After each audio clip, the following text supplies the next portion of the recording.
Oui, donc je suis Guillaume Schreiner, je suis artisan menuisier à Mi-Bois, Saint-Didier-en-Velay. On est 15 personnes. Dont 10 emplois créés sur les dernières années. Quelle est un petit peu l'expansion de votre entreprise?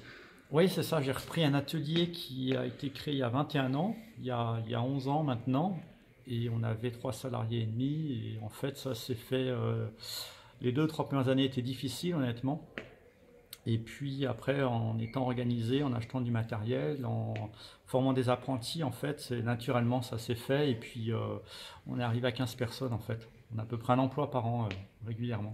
Aujourd'hui, quelle est votre situation dans votre entreprise? Vous manquez de place.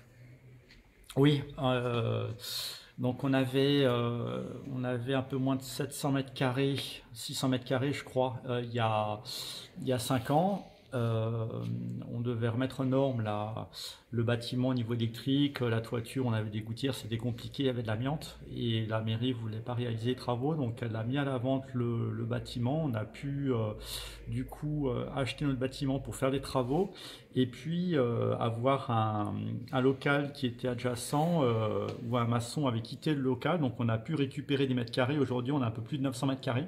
On a dû Mais même ça, récupérer. c'est trop juste. Est-ce que Bah vous pouvez nous oui, expliquer concrètement?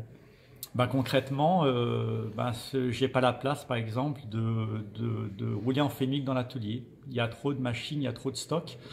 Donc on n'a qu'un gerbeur, c'est trop dangereux de rouler en fémique. Pour déplacer, pour aller chercher du stock, il faut en déplacer d'autres. Il y a une partie des panneaux qui sont stockés à ma coopérative.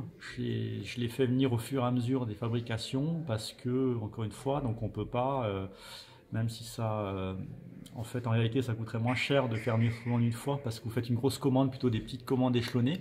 Ça, je peux pas le réaliser aujourd'hui. Donc en fait, on perd. Alors, on est une petite boîte, mais c'est quand même le même mot, quoi. On perd de la productivité, quoi, tout simplement. Ouais. Qu'est-ce qui se passerait si vous pourriez aller sur la zone de Brema au niveau de l'expansion de votre entreprise? Qu'est-ce que ça pourrait permettre?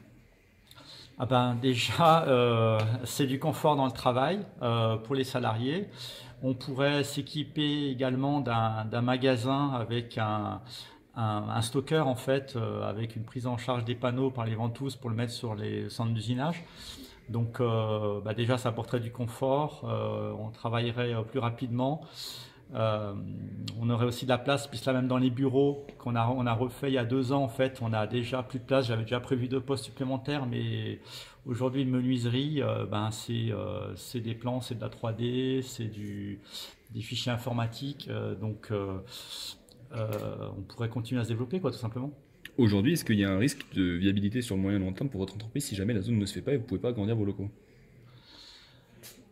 Oui, clairement, puisque en fait, on va scléroser, quoi. C'est-à-dire un commerce, une entreprise, on ne peut pas se contenter de faire toujours la même chose de la même manière, puisque au fur et à mesure, on a envie d'augmenter les salaires, la matière première est plus coûteuse, etc. Donc il faut toujours se développer de manière raisonnable comme on le fait. Et depuis le début, tous les résultats sont toujours réinvestis pour acheter des moyens de production.